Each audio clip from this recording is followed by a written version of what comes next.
جو آدمی اس دنیا کے اندر اللہ تبارک و تعالیٰ کے اوپر بھروسہ کرتا ہے، جو آدمی اس دنیا کے اندر اللہ تبارک و تعالیٰ کے اوپر توکل کرتا ہے، اللہ رب العالمین اس انسان کو ایسی جگہ سے رزق دیتا ہے جس کے بارے میں وہ انسان سوچ بھی نہیں سکتا ہے، اس انسان کی ذہن و دماغ کے اندر وہ تصور بھی نہیں کر سکتا، گمان بھی نہیں آ سکتا۔ ایسے جگہوں سے اللہ تبارک و تعالیٰ ایک آدمی کو رزق عطا کرتا ہے۔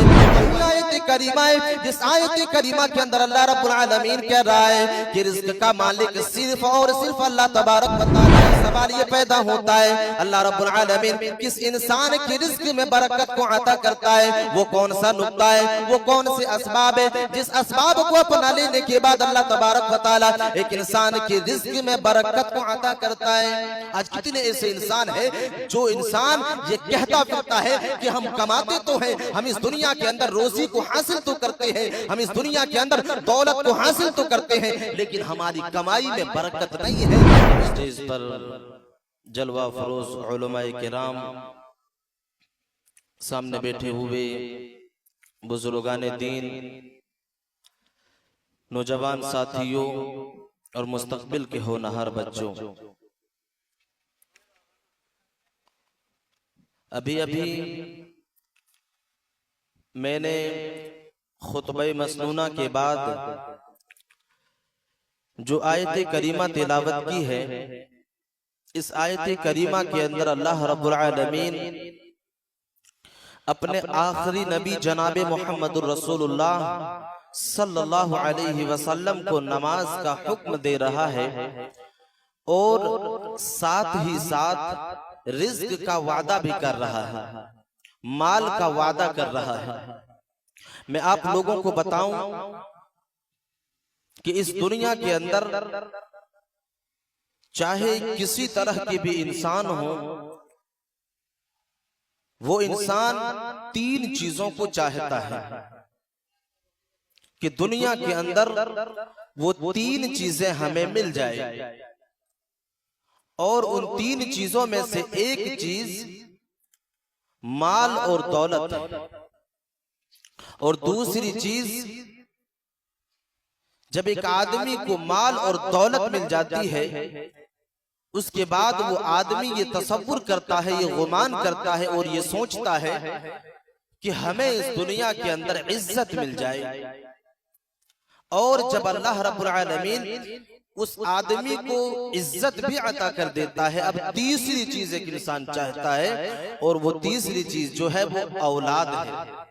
کوئی بھی انسان ہو اس دنیا کے اندر، کسی بھی زمرے سے تعلق رکھنے والے آدمی ہو، ہر انسان اس دنیا کے اندر یہ چاہتا ہے کہ یہ تینوں چیزیں ہمیں اس دنیا کے اندر مل جائے، مال، اولاد اور عزت۔